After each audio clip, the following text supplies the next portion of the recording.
A protest in Sabah has ignited attention, with Akmal Saleh condemning students and a potential debate, with a protester now on the table. Meanwhile, Lokman Adam has responded to a motion for Hishamuddin Hussein's return to Amno. Stay tuned to find out what he said. Student protesters in Sabah torched an image of Prime Minister Anwar Ibrahim over the weekend. Now Amno's youth chief is firing back. Akmal Saleh hit out at the students and said that people need to be brave to fight for a cause, but this does not mean they have to be stupid and rude. He added that courage should not come at the expense of basic human decency. Akmal also told the students that if they are not satisfied with his statement, he can arrange a meeting with them. He asked them to arrange a time and place where they could meet. On Sunday, student protesters in Sabah capped off a 22-hour protest against corruption by burning a poster of Anwar with the words, "Madani Protector of Corrupt Sabahans." Secretariat Rakyat Benci Rasuah spokesperson Fadil Qasim said the banner symbolized a scathing critique of Anwar's administration, which the group claimed had failed to uphold promises of institutional reforms. In response to criticism over the image burning, Fadli said that he was inspired by Anwar's students' protests in the past, including when he burned a book on the May 13th riots by Tunku Abdul Rahman. In response, one of the protesters said that he had accepted Akmal's invitation. In a post on Instagram, Himpunan Advokasi Rakyat Malaysia's information chief Fakrurrazzi Khairur Rijal said he has contacted Akmal for a debate. It's tentatively scheduled for July 1st in Petaling Jaya. Fakrurrazzi also challenged PKR Youth Chief Kamil Abdul Munim to a debate after Kamil criticized the image burning.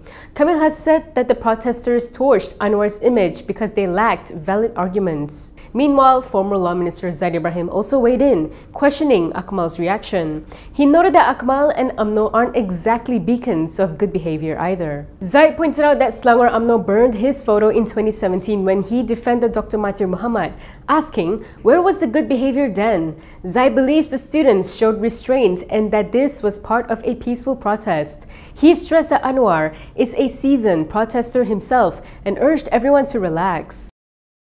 Still on the topic, the Kota Kinabalu police have confirmed the arrests of Gempur Rasuah Sabah 2.0 coordinators Fadil Qasim and Alif Daniel Badrul Akmal Hisham. The two were directly involved in burning a banner with an image of the Prime Minister. A third student who did not participate in the burning, Sabir Sharafuddin, was also arrested. According to the police, investigations are ongoing under the Sedition Act and other laws. Kota Kinabalu Police Chief Kasim Muda said all were arrested to facilitate investigations related to the rally. He said this when asked to comment on a Facebook post by activist Mukmin Nantang, who had claimed that Fadil, Alif and Sabir were being arrested by police. Earlier today, Bernama quoted Sabah Police Chief Jaute Dikun saying they are investigating rally participants for 9 offences. The alleged offences include incitement, open burning in a public area, possession of dangerous or corrosive substances during the rally, and raising sensitive issues on royalty, religion and race, or 3R. Jaute said investigations were opened under the Peaceful Assembly Act 2012, Sedition Act 1948 and the Penal Code. Former Amno Vice President Hishamuddin Hussein needs to personally appeal and show genuine remorse to have his suspension lifted.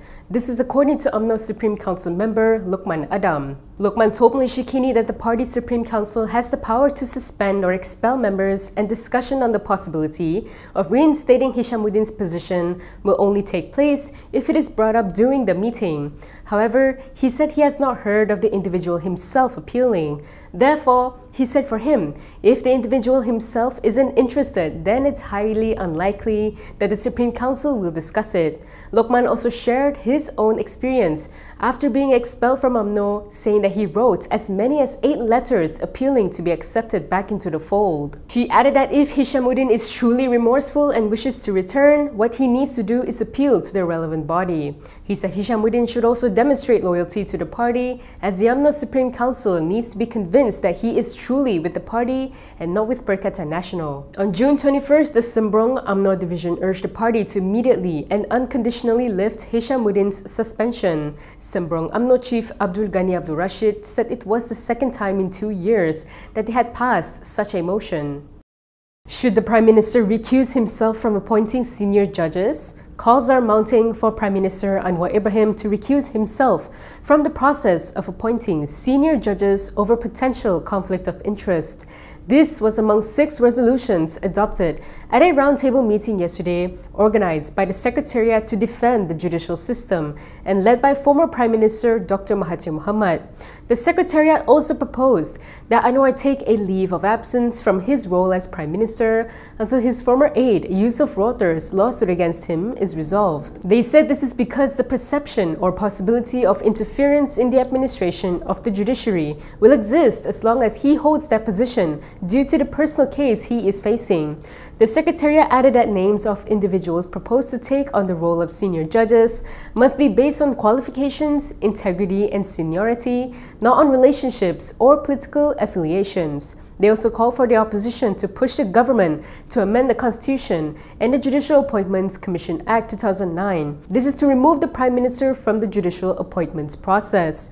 Mahathir also claimed that he never meddled in judicial appointments when he was Prime Minister. He said when the JAC gave the names to him, he didn't interfere or change any of them and just forwarded to the Yang di-Pertuan Agong.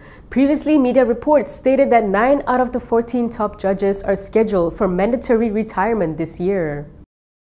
If you like the stories we produce, consider supporting us by subscribing to Malaysia Kini. Click the link in the description below or scan the QR code on your screen to subscribe.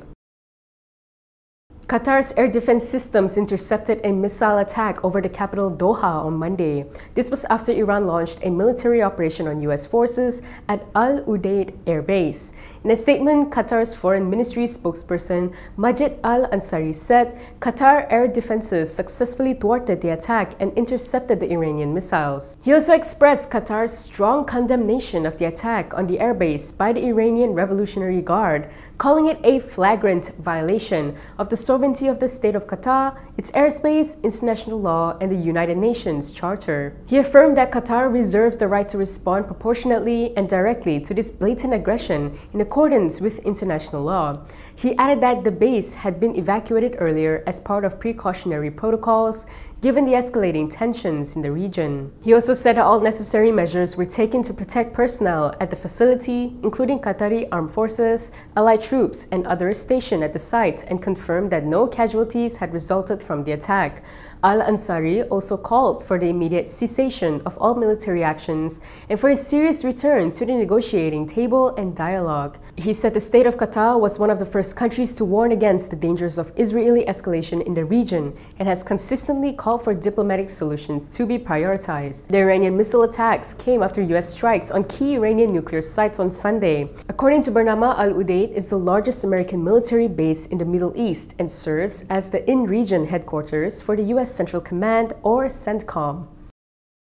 Over the weekend, former MCA Vice President T. Lian Ker had claimed that almost all the MCA divisions agreed that the party should quit the Madani government while remaining part of BN. He called on the MCA leadership to act on an alleged political bureau decision in May for the party to quit the government.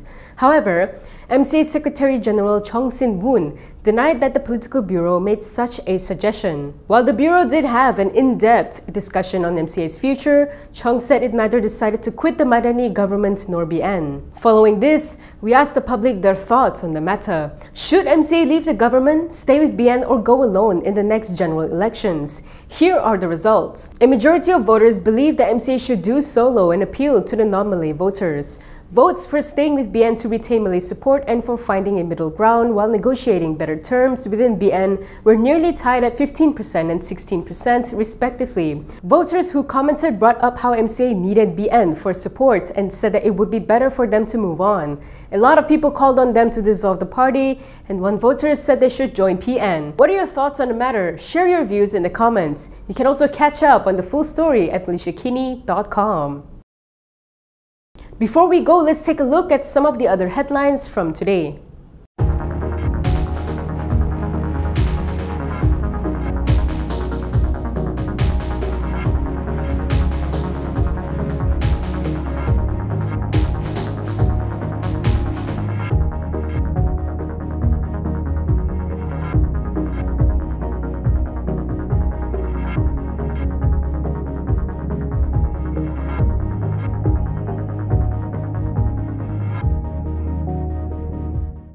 That is all from me today. For more stories, you can go to kinitv.com. You can also follow us on Instagram, X, YouTube, and Facebook for the latest news updates. I'm Camelia. Thanks for watching.